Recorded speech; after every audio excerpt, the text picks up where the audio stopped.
Aku hanya berharap semoga engkau memberikan kesempatan yang Aku nggak pantas. Aziza. Dosaku terlalu besar. Aku nggak mungkin diampuni.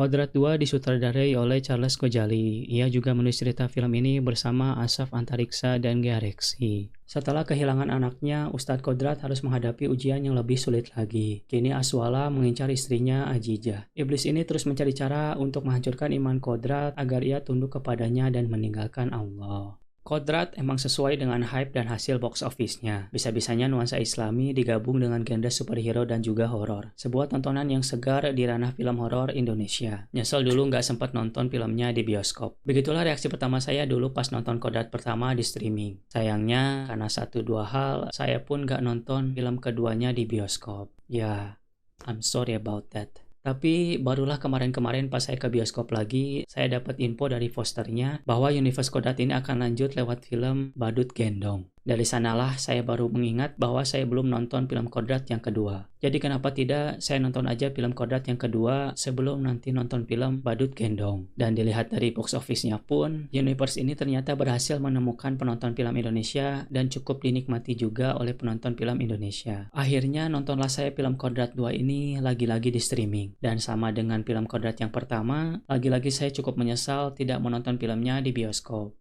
Momen yang paling memorable dari Kodrat yang pertama tentu saja scene ini. Assalamualaikum Ustadz Kodrat.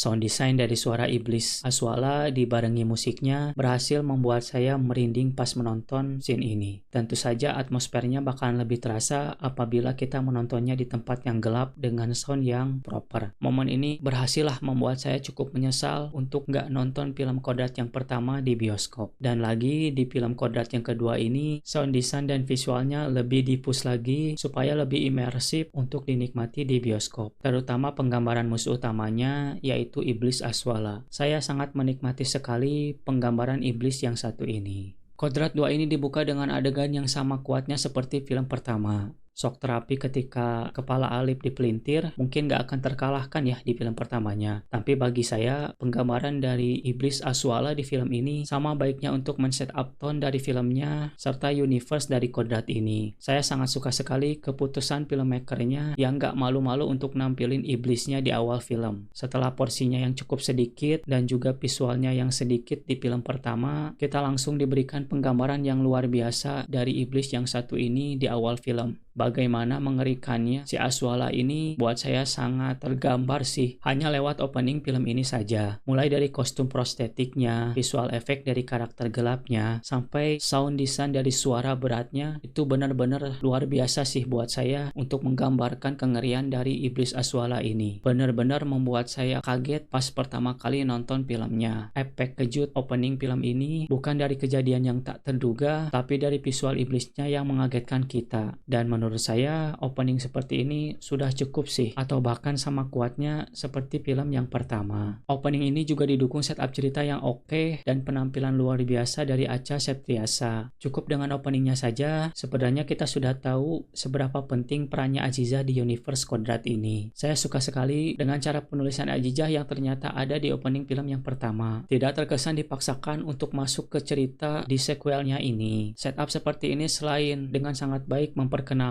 bahwa Azizah ini karakter yang sentral, tapi di sisi lain juga men-setup pengembangan yang menarik untuk karakter si Kodrat. Jadinya buat saya pribadi, cerita seperti ini tuh kerasa nyambung aja gitu ya, gak kerasa dibuat-buat. Banyak kan ya film yang dibikin sequelnya itu terkadang ceritanya dipaksakan. Yang terpenting ada aja sequelnya dan ceritanya seperti mengada-ngada. Tapi untungnya Kodrat 2 ini benar-benar kerasa dipikirkan gimana kelanjutan ceritanya gitu. Gimana pengembangan ceritanya sejak film pertamanya selesai selesai. Gimana sebenarnya karakter Aziza itu bukan sekedar name drop aja di film pertamanya, tapi memang perannya sangat penting buat pengembangan karakter si Kodrat. Dan ya, bisa dibilang sequelnya ini lebih pantas disebut filmnya Azizah ya, bukan filmnya Kodrat. Walaupun sebenarnya keterikatan film ini dengan si Kodrat memang ada, tapi secara keseluruhan film ini memang miliknya Azizah. Dan wow, saya pribadi sangat-sangat terpukau sih dengan aktingnya Acha Septriasa sebagai Aziza. Dari opening filmnya saja sudah sangat menarik. Gimana ekspresi takut dan tergodanya dia sama Aswala sudah cukup memberikan kesan buat saya. Ini memang karakter yang penting di universe Kodrat ini. Apalagi dilanjutkan cerita yang nyambung di openingnya, semakin sempurnalah penampilan dari karakter Aziza diperankan oleh Acha Septriasa di awal film ini. Tapi bagaimanakah penampilannya ke depannya? Buat saya pribadi lebih gila lagi sih penampilan Acha Septriasa. Sangat-sangat kuat sepanjang filmnya, tidak hanya di openingnya saja. Banyak momen di filmnya yang nunjukin bahwa Acha ini emang bukan aktris kaleng-kaleng ya. Mungkin ini bisa saja rahasia umum lah ya, karena dia udah banyak membintangi film Indonesia. Tapi lagi-lagi buat saya pribadi yang gak banyak nonton film Indonesia, penampilannya di film ini terasa sangat spesial. Apalagi film ini tuh gak malu-malu gitu ya untuk pause dulu, untuk berhenti dulu, dan fokus ke karakter Azizah di satu momen.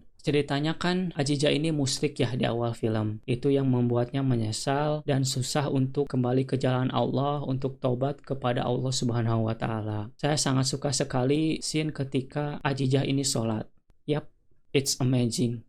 Filmnya sabar untuk membuild up momen ini dan sangat ingin menunjukkan bahwa Azizah ini merasa tersiksa sekali dengan perbuatannya di masa lalu. Mungkin di sisi lain, buat teman-teman yang ngerti, kita merasa kesel ya, apa susahnya sih tinggal bilang aja lillahi robbil alamin. Tapi memang ucapan seperti ini akan terasa sulit kalau kita merasa hidup kita tuh menderita gitu ya teman-teman. Kita merasa hidup kita tuh penuh dengan cobaan yang silih berganti dan kita merasa jauh gitu ya dari karunia Allah Subhanahu wa Ta'ala. Dan memang sejak dari awal film kita sudah digambarkan bahwa Azizah ini memang menderita sekali ya teman-teman. Tindakan musyriknya mengakibatkan kematian anaknya, lalu suaminya juga dipenjara. Tentu saja momen ini sangat memukul iman dia. Itulah kenapa bacaan sholat ini terasa sangat berat ya untuk dilanjutkan. Ia merasa hina sekali karena di momen terindahnya ia malah mendustakan Allah. Dan itu sangat kena banget sih buat saya pribadi. Di masa dimana kita gampang banget gitu ya berbuat dosa, film ini berhasil membuat saya berpikir balasan apa yang pantas kita terima dari dosa yang kita perbuat. Masih pantaskah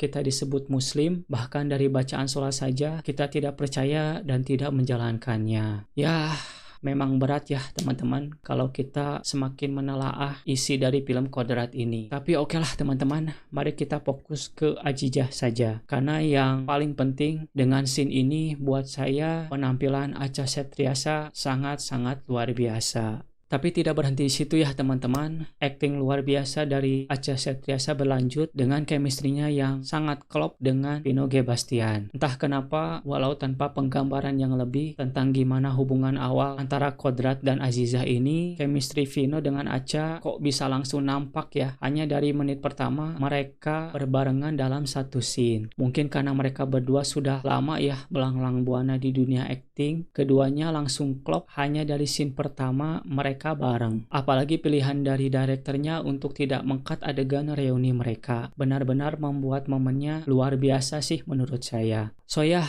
di filmnya kan diceritakan bahwa Azizah ini gak tahu ya kalau Kodrat masih hidup. Ia melanjutkan hidupnya lalu bekerja di sebuah pabrik. Tapi setelah kejadian mencurigakan di pabrik itu, Azizah dan temannya memergoki bahwa pemilik pabrik ini emang menjadikan karyawannya sebagai tumbal. Di momen ini ia harus kabur dan akhirnya bertemu kembali dengan suaminya Kodrat. Disinilah pertama kali Vino G. Bastian dan Acha Septriasa bareng satu scene. Sempat diselingi dulu dengan adegan kejar-kejaran sebentar, lalu kita dibawa fokus dengan reuni antara Kodrat dan Azizah. Dan ya, sangat-sangat luar biasa scene ini. Adegan long take menangkap jelas semua ekspresi dan perasaan dari kedua karakter ini. Mulai dari awalnya yang kaget, lalu senang bertemu satu sama lain, hingga akhirnya sedih berkucuran air mata di akhir, itu sangat-sangat nampak dari penampilan Vino dan Acha. Sangat-sangat terasa bahwa keduanya itu punya hubungan spesial. Bahkan tanpa kita tahu bagaimana masa lalu mereka, bagaimana mereka menjalin hubungan spesialnya, kita sudah tahu bahwa hubungan mereka sangat sangat spesial hanya dengan satu scene ini aja. Dan itu kualitas aktor sih yang berbicara menurut saya. Perlu pengalaman untuk menunjukkan chemistry itu meski tanpa interaksi sebelumnya. Sekali lagi, angkat topi sih buat penampilan Pino dan Acha di scene ini. Tapi tentu saja adegan ini nggak bakalan sengena itu ya teman-teman jika tidak dibarengi penyutradaraan yang mumpuni. Dan ya, lewat film ini saya makin tertarik dengan sutradaranya yaitu Charles Gojali. Ternyata ia mampu juga mendirect adegan drama yang cukup intens dan berat. Awalnya yang saya cari dari universe Kodrat ini sebenarnya hanya elemen action dan superhero-nya. Itulah kenapa impresi awal saya untuk film Kodrat yang pertama bisa-bisanya nuansa Islami digabung dengan genre superhero dan juga horor. Karena di film Kodrat yang pertama salah satu yang paling saya sukai adalah actionnya, gimana kreatifnya Charles Gojali menggunakan kamera sebagai VOV actionnya. Mulai dari opening filmnya yang luar biasa, tapi juga di adegan ruqyah yang lainnya, actionnya menarik dan terasa fluid dengan VOV yang menariknya. Sayangnya Kodrat 2 ini actionnya agak kurang menurut saya. Mungkin karena ia nggak mau mengulang film yang pertama, jadinya Kodrat 2 ini tidak banyak adegan ruqyah dengan VOV kreatifnya. Agak sulit juga sih membuat adegan ruqyah yang menarik perhatian penonton. Apa yang bisa dicapai di film pertamanya udah luar biasa sih menurut saya. Jadinya saya mengerti di sequelnya ini versi ruqyah dengan unsur actionnya agak dikurangi. Alih-alih Charles Gojali malah fokus ke penampilan aktor utamanya Pino G. Bastian dan Acha Septriasa. Dan ini bagi saya cukup bisa saya terima. Menggantikan VOV action yang kreatif dengan adegan long take yang tadi sempat saya singgung, sebuah trade-off yang sangat-sangat bisa saya terima. Malahan itu yang membuat beda dan saya sukai juga dari sequelnya ini. Perlu diapresiasi Charles dan timnya berani untuk memfokuskan sequelnya ini dalam hal drama dan pengembangan karakter, bukan hanya jor-joran dalam hal actionnya aja. Walaupun sebenarnya action di film ini tuh banyak juga ya teman-teman, mulai dari si Kodrat yang lawan security, lalu si Kodrat nyelamatin si Sukardi dengan adegan truknya, dan juga adegan di akhir lawan si dukunnya. Hanya saja bagi saya adegan action ini tuh tidak sebegitu menariknya, cuma men-establish aja bahwa si Kodrat ini tuh selain Ustadz emang jago ya dalam hal martial art. Tidak nampak VOV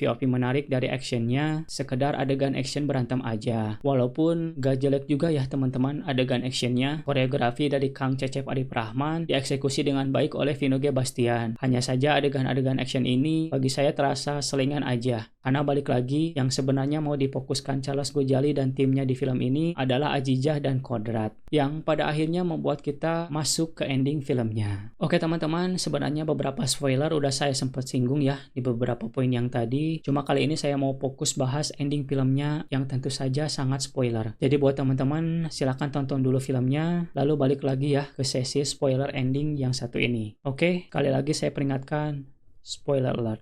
Jujur awalnya saya kaget sih ending filmnya tidak happy ending gitu ya. Saya kirain Azizah itu bakal selamat gitu ya di endingnya. Karena memang dari segi pengembangan karakter udah kerasa banget full circle gitu ya karakter dari Azizah di film ini. Mulai dari awal gimana ia struggle buat kembali ke jalan Allah untuk taubat gitu ya. Sampai pada akhirnya di ending ia bisa melawan perintah dari Aswala. Kerasa banget komplit ya arc dari karakter si Azizah. Jadinya saya berekspektasi ya si Kodrat ini bakal ngalahin si Aswala gitu ya di ending, dan si Azizah ini bakal selamat. Karena pada saat itu si Aswala digambarkan emang tidak sekuat itu. Tapi ternyata kita malah dikejutkan dengan endingnya. Akhirnya si Azizah meninggal di film ini. Iman si Kodrat yang mungkin belum sekuat itu membuat Aswala masih terasa sangat powerful di endingnya. Itu yang akhirnya membuat Azizah mengorbankan diri di filmnya. Dari segi spektikalnya, finalenya udah oke sih menurut saya. Visual dari kekuatan Aswala digambarkan cukup oke. Gimana ia mengobrak-abrik kamarnya, lalu melempar lemari ke sana kemari, lalu juga mengintimidasi si Kodrat dengan ayat-ayatnya atau dengan kata-katanya, dan diakhiri dengan efek kejut dari pengorbanan Azizah. Itu sudah sangat-sangat oke sih menurut saya. Dengan ending seperti ini pun, kalau kita pikir panjang ke depan, akan sangat menarik sih. Kedepannya akan seperti apa Kodrat yang ketiga. Akan diuji gimana lagi keimanannya nanti di film selanjutnya. Film pertama lewat kematian anaknya, film kedua lewat kematian istrinya. Akan sangat menarik di film ketiganya, akan seperti apa si Kodrat ini. Apakah semakin kukuh imannya atau malah sebaliknya. Yang jelas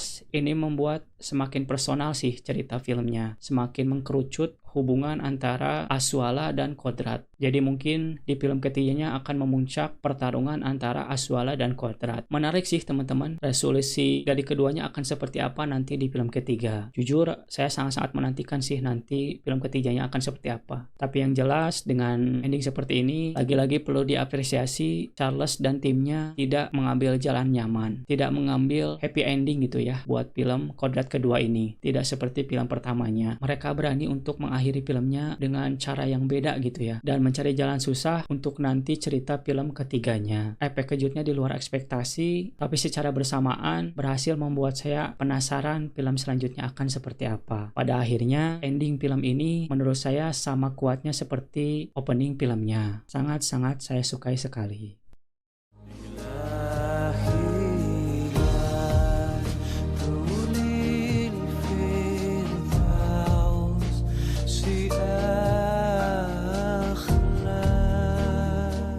Sangat menikmati sekali sajian beda di Kodrat 2 ini. Alih-alih memperbanyak adegan kreatif, POV dari actionnya, filmnya malah fokus ke pengembangan hubungan antara Kodrat dengan Azizah, istrinya. Sebuah trade-off yang sangat bisa saya terima karena ada adegan long take yang luar biasa di filmnya. Setup di awal yang terasa nyambung begitu aja, berhasil dibayar dengan penampilan luar biasa dari Acha Septriasa. Dibarengi visual dan penggambaran luar biasa dari iblisnya, semakin memantapkan hubungan personal antara Kodrat dan Aswala. Sangat menarik menyimak gimana nanti resolusi di film ketiganya. Kodrat saya kasih nilai A+. Oke teman-teman, segitu aja review seadanya untuk film Kodrat 2. Seperti biasa, kalau ada poin-poin atau pendapat-pendapat lain yang mau ditambahkan, silahkan tuliskan saja di kolom komentar ya teman-teman. Jangan lupa tinggalkan like di videonya, dan jika berkenan, subscribe juga channel ini. Terima kasih sudah menonton videonya sampai akhir. Sampai jumpa di review film yang lainnya. Nama saya Ade, hatur nuhun.